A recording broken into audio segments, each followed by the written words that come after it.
नमो नारायणाय। श्रावण मास की एकादशी तिथि को श्रावण पुत्रदा एकादशी के नाम से भी जाना जाता है। इस बार पुत्रदा एकादशी का व्रत 16 अगस्त को किया जाएगा। पुत्रदा एकादशी का व्रत साल में 2 बार रखा जाता है। पहला व्रत पौष माह में और दूसरा व्रत सावन माह में होता है। रक्षाबंधन से पहले आने वाली एकादशी को पवित्रा एकादशी भी कहते हैं। पुत्रदा एकादशी व्रत कथा। कथाओं का आनंद लेते हुए अर्जुन बोले, हे भगवान, ये रोचक और महापुण्यदायी कथाएं सुनकर मेरे आनंद की सीमा नहीं है और मेरी उत्सुकता बढ़ती ही जा रही है। हे मधुसूदन, अब कृपा करके आप मुझे श्रावण मास के शुक्ल पक्ष की एकादशी की कथा सुनाएं। इस एकादशी का क्या नाम है तथा इसके व्रत की विधि क्या है? इसमें किस देवता की पूजा की जाती है और इसका व्रत करने से क्या फल मिलता है? श्री कृष्णचंद्र बोले, हे पार्थ, श्रावण मास के शुक्ल पक्ष की एकादशी की कथा के श्रवण मात्र से ही अनंत यज्ञ का फल मिलता है। हे अर्जुन, द्वापर युग के प्रारंभ में महिष्मति नाम की एक नगरी थी। उस नगरी में महाजित नाम का एक राजा राज्य करता था। वह पुत्रहीन था, इसलिए वह सदैव दुखी रहता था। उसे वह राज्य सुख और वैभव सब कुछ बड़ा ही कष्टदायक प्रतीत होता था, क्योंकि पुत्र के बिना मनुष्य को इस लोक और परलोक दोनों में सुख नहीं मिलता है। राजा ने पुत्र प्राप्ति के बहुत यत्न किए, परंतु उसका हर प्रयत्न विफल रहा। जैसे जैसे राजा महाजित वृद्धावस्था की ओर बढ़ता जा रहा था, वैसे वैसे उसकी चिंता भी बढ़ती जा रही थी। एक दिन उसने अपनी सभा को संबोधित करके कहा, ना तो मैंने अपने जीवन में कोई पाप किया है और ना ही अन्यायपूर्वक प्रजा से धन ही एकत्रित किया है, ना ही कभी प्रजा को सताया है और ना कभी देवता और ब्राह्मणों का अपमान ही किया है। मैंने प्रजा को सदैव पुत्र की तरह पाला है, कभी किसी से द्वेष नहीं किया, सबको एक समान माना है। मेरे राज्य में कानून भी ऐसे नहीं हैं जो प्रजा में अनावश्यक भय पैदा करें। इस प्रकार धर्मयुक्त राज्य करने पर भी मैं इस समय भारी दुख पा रहा हूँ। इसका क्या कारण है? मेरी समझ में कुछ नहीं आ रहा है। आप इस पर विचार करें कि इसका क्या कारण है और क्या इस जीवन में मैं इस दुख से मुक्त हो सकता हूँ। राजा के इस दुख के समाधान के लिए मंत्री आदि वन को गए, ताकि वहां जाकर किसी ऋषि मुनि को राजा की व्यथा बताकर कोई समाधान पा सके। वहां वन में जाकर उन्होंने श्रेष्ठ ऋषि मुनियों के दर्शन किए। उस स्थान पर वयोवृद्ध और धर्म के ज्ञाता महर्षि लोमश भी रहते थे। वह सभी महर्षि लोमश के पास गए। उन सब ने जाकर उन महर्षि को यथा योग्य प्रणाम किया और उनके सम्मुख बैठ गए। उनके दर्शन से सबको बड़ी प्रसन्नता हुई और वे सब उनसे निवेदन करने लगे, हे देव, हमारे अहोभाग्य हैं कि हमें आपके दर्शन का सौभाग्य प्राप्त हुआ। इस पर लोमश ऋषि बोले, हे मंत्रीगण, आप लोगों की नम्रता और सद्व्यवहार से मैं अत्यंत प्रसन्न हूँ।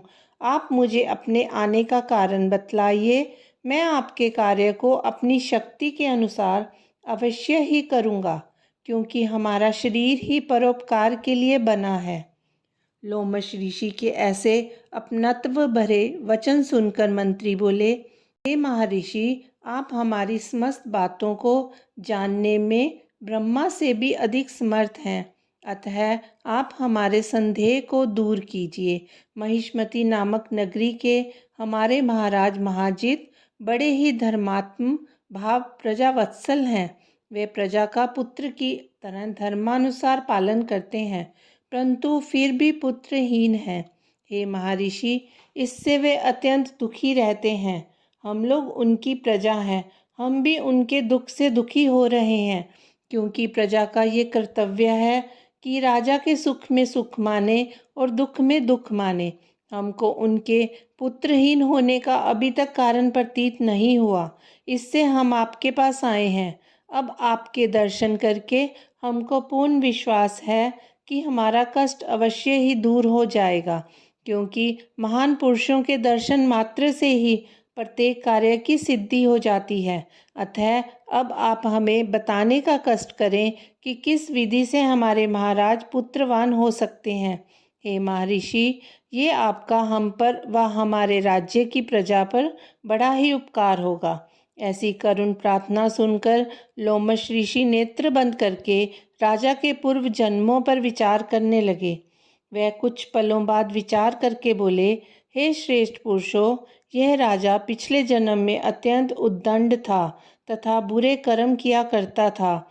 उस जन्म में ये एक गांव से दूसरे गांव में घूमा करता था। एक बार ज्येष्ठ मास के शुक्ल पक्ष की एकादशी के दिन की बात है। ये 2 दिन से भूखा था। दोपहर के समय एक जलाशय पर जल पीने गया। उस स्थान पर एक उसी समय ब्याई हुई गाय जल पी रही थी। राजा ने उसको प्यासी ही भगा दिया और स्वयं जल पीने लगा।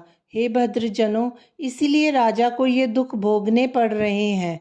एकादशी के दिन भूखा रहने का फल ये हुआ कि इस जन्म में ये राजा है और प्यासी गाय को जलाशय से भगाने के कारण पुत्रहीन है। इस पर वे सभी सभासद विनती करने लगे, हे महर्षि, शास्त्रों में ऐसा लिखा है कि पुण्य से पाप नष्ट हो जाते हैं। अतः कृपा करके आप हमें कोई ऐसा उपाय बताइए जिससे हमारे महाराज के पूर्व जन्म के पाप नष्ट हो जाएं और उन्हें पुत्र रत्न की प्राप्ति हो। सभासदों के याचना भरे शब्दों को सुनकर लोमश ऋषि बोले, हे भद्रजनों, यदि तुम सब श्रावण मास की शुक्ल पक्ष की पुत्रदा एकादशी का व्रत और रात्रि को जागरण करो और उस व्रत का फल राजा को प्रदान कर दो, तो तुम्हारे राजा के यहाँ पुत्र उत्पन्न होगा।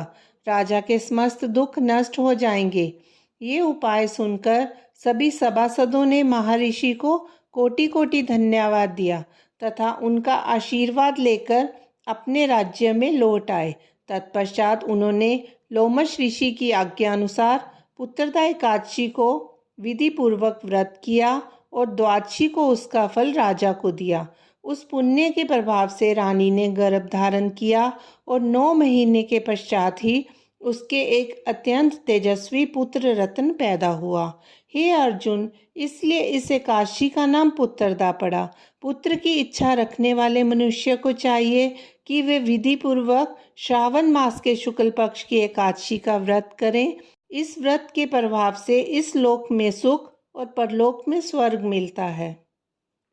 कथासार। पाप करते समय मनुष्य नहीं सोचता कि वह क्या कर रहा है, किंतु शास्त्रों से विदित होता है कि व्यक्ति का छोटा सा पाप भी उसे महान कष्ट भोगने को विवश कर देता है। अतः मनुष्य को पाप से डरना चाहिए, क्योंकि पाप नामक यह राक्षस जन्म जन्मांतर तक उसका पीछा नहीं छोड़ता।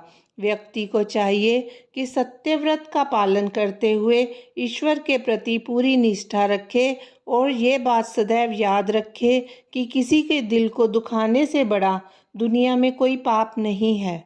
ओम नमो नारायणाय।